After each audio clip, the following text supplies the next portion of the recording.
is Congressman Keith Flores. You have 10 minutes. Thank you, Mr. Chair. Mr. Chair, I just want to follow up lang on the issue of Alan Lim, sir. Because I remember in the previous hearing, Director Wilkins Villanueva, you testified that he is not the same person that had a case filed in Pampanga ba yan? Or saan yan? Cavite, Mr. In Chair. Cavite. Do you confirm that statement pa? Mr. Chair, ang ginamit kong basis doon, Mr. Chair, is yung SOI na ibinigay ni Captain Perote sa PIDEG, sa HSOT. So, Can you tell me what's an SOI? SOI. summary of information. Okay. So, inilagay niya doon sa kaliwa, si alleged Alan Lim, inilagay niya doon sa kanan, yung Alan Lim na kasama ni President. Ang laki ng diferensya, sir, eh. Yung Alan Lim sa kaliwa, nakatikwas, sir, yung ilong, eh. If you can, naandun, sir, sa ano? Ang basis naman ng distinction nyo, sir, is just the photograph. Yes, Mr. Chair. Yes, sir. So, as PIDEA Chief, hindi mo ba na-confirm na he is the same person na may kaso or... Alan Lim na nasa Cavite, Mr. Chair, is yun yung may kaso. Yun yung Alan Lim na acquitted. And you are certain that he is not the same Alan Lim na yung sa Parmali, yung sa... Kasi wala akong information, Mr. Chair, about yung Alan Lim na ina-alleged ni Perote. Ang information ko is yung Alan Lim na nahuli sa Cavite. So kinumpare ko, Mr. Chair, si Alan Lim na nasa Cavite, nakatikwas yung ilong, eh. Kaya nga, sir, I'm going back to the question, na you just confirmed it by comparing the photographs. Yes, Mr. Chair. Okay, now, how about the current PIDEA, ASEC Gumban? Sir, can you make a definitive distinction, no? Kung si Alan Lim na nung may kaso sa Cavite is the same person as the Alan Lim that we have in the Parmali mess and in the pictures with the president, the former president rather. According to Asierto again, sir, the picture there near the president is Alan Lin, which is also collaborated by Nono Lin. That is his husband. That is the Pero what other than the allegations of Asierto, wala kayong ibang ebidensya po? Na it's the same person na nung may drug case doon sa Cavite? Para po, klaro kasi, di ba, his name keeps popping up and nandun pa sa pictures with the President Duterte. It's also unfair naman na if he's actually not the same person po that we are talking about. Kaya, I'm asking you, as the ASEC for PIDEA, kung siya ba ang one and the same person para we stop talking about this guy, kung hindi man. Sir, based on the picture, the side by side, the angle is just different, but we believe that is the same person. So other than the picture, may fingerprints ba dun sa kaso niya, file niya? So far, none, sir. So far none, did you go to the Cavite court? On his arrest record, wala bang fingerprints yan? When a person is arrested, hindi ba kinukunan ng fingerprints yan? We will get the case folder, sir, in the court. Can we do that? Para at least hindi tayo paikot-ikot ng kwento, di ba? Na sabi, ito, same, sabi, hindi. And we're dragging other people down just because of certain allegations of certain persons, like the allegations of Colonel Asierto. Para klaro tayo, sir. Can we do that? Yes, Mr. Chair. Will that also be, you agreeable with that, General? Yes, Mr. Villanueva? Chair. Yes, Diba? Para once and for all, Mr. matutukan Chair, ganito natin. po kasi yan, eh. I was called sa yung last Congress para i-brief ang Congress about yun nga, yung participation ng Alan Lim and Michael Yang. So nagbigay ako, Mr. Chair, ng presentation sa last Congress natin, Mr. Chair. It was, I think, headed by Congressman Aglipay. So yun lang naman ang basis ko because walang information on Michael Yang, eh. Hanggang ngayon nga, hindi nga nila mapinpoint na yung Michael Yang, eh, involved talaga sa, I mean, during that time, wala talagang Michael Yang.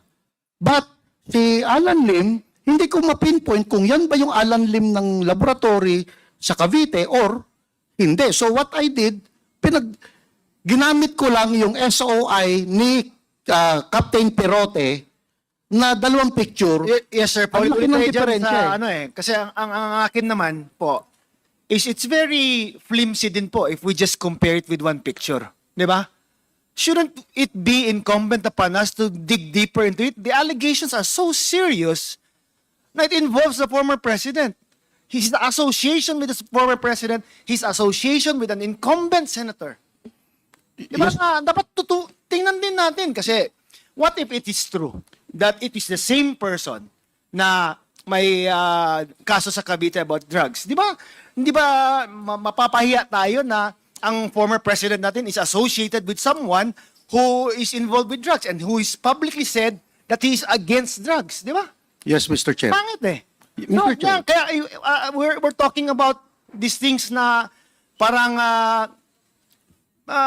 simple lang siya na allegations. It's a very serious allegation. It has very serious implications. Not just now, but for even for the past administration po. Yes, Mr. Chair. Para naman na hindi tayo parang guilt by association lang as far as the president is concerned, or if totoo naman na siya yun, what is he doing with these persons?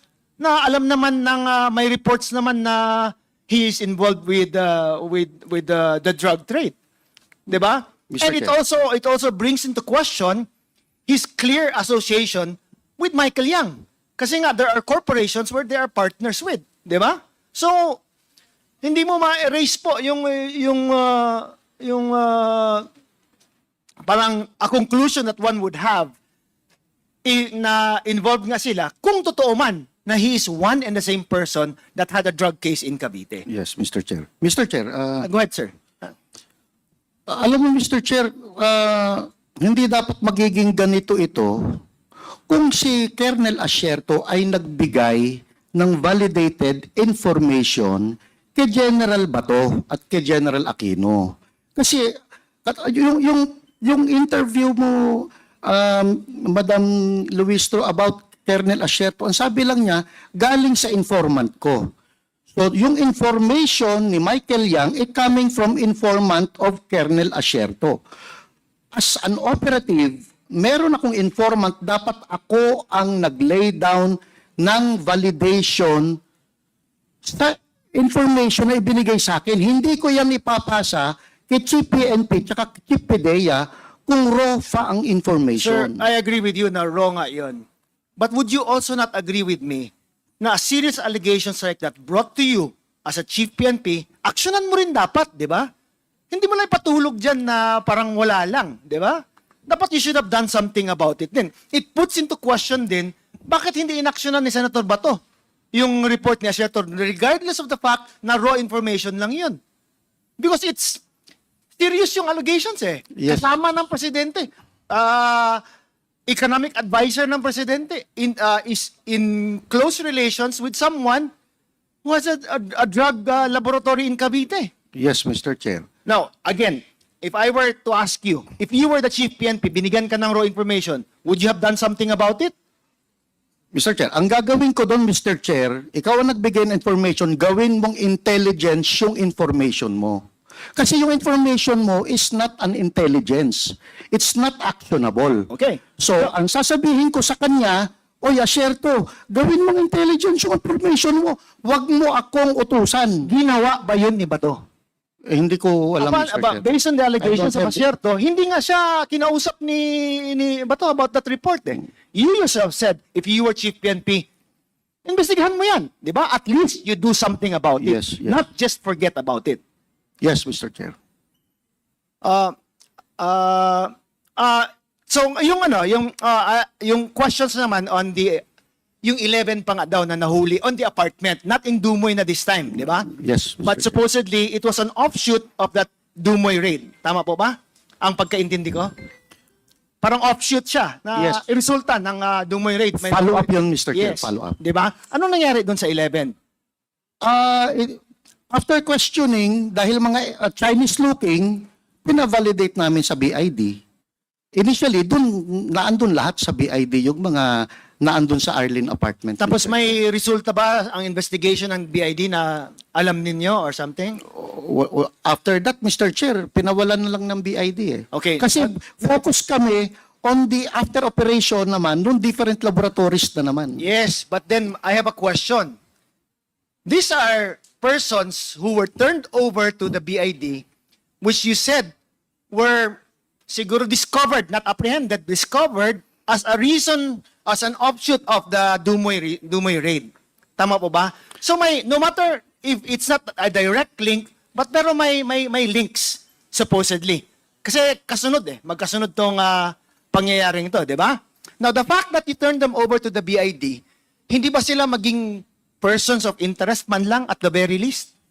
Person of interest actually, Mr. Chair. Now, if they are persons of interest and BID let them go, how come it did not bother to follow up? Anong nangyari sa 11 na to?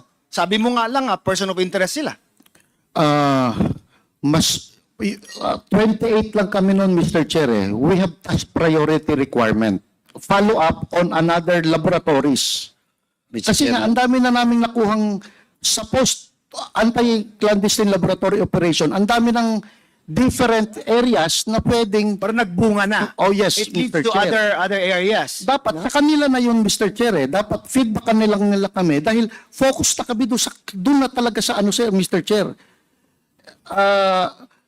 Just to find out, kasi meron naman Davao City Police Office, Mr. Chair. Sila na yung nag-take charge doon sa... But sir, you were the lead agency that time. Yes, Mr. Chair. But again, task priority requirement. Mas priority ko yung next laboratory kung saan kami pupunta.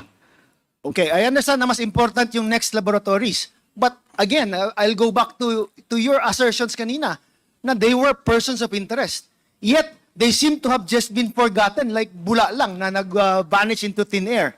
We don't even know what happened to them. Is BID here?